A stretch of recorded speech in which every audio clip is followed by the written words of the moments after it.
Rothko's paintings, it's a kind of blackmail situation. They hold you hostage a little bit. I took Rothko for granted. And it's only, I think, when I came to the United States that I moved from, okay, Rothko is important because it's written in a book, to, oh, Rothko is important because actually when I am in front of a Rothko, I'm in front of something that for me is difficult to describe if I stick to the conventional parameter of painting. It's like...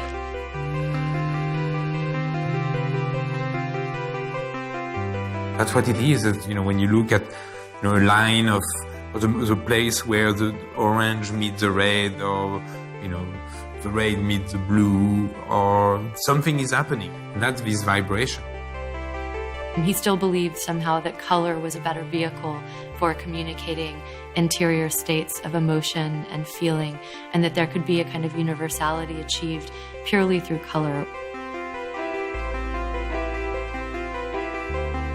I mean, that's sort of what Rothko's getting at. It's as if it's existed forever. It's a truth. Musical composition, people can kind of clearly see that there's a practice to that. You don't just sit down and express yourself because it's going to turn out like bang, bang, bang, bang, bang. But somehow people think that can happen with painting. No. A piano concerto, there are 88 keys. There are an infinite number of colors.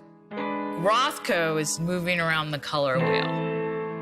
There are these kind of moments where one color will peek out from behind another color and disrupt a whole passage, or kind of give some sense of how the color came to be. I'm always interested in the edges. The painting's not going to go on forever. Life is going on forever. Like, the painting is going like, this is me. And what is outside of me? His brushstroke turns the corner. It does not go off. It turns the corner. It's like the edge of the painting is a force field that's pressing on the interior of the painting.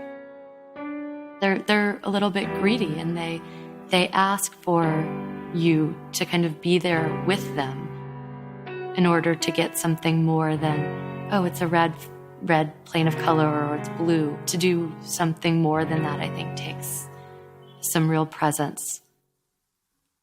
I can actually stare at it until I empty myself of actually feelings, until I am only interested in the color that are in front of me, or the emotional, psychological space that I am in.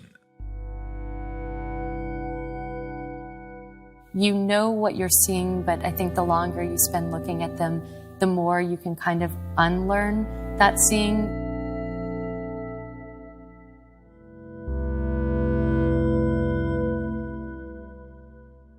In order to see the Rothko, you have to look at the Rothko. And looking means that you need to stop. You need to slow down.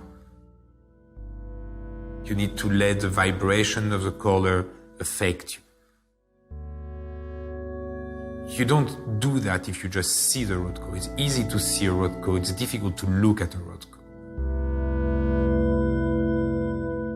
Like the energy between the viewer and the painting, it's like that space, like that space where this thing is happening, it's almost like that's the work of art.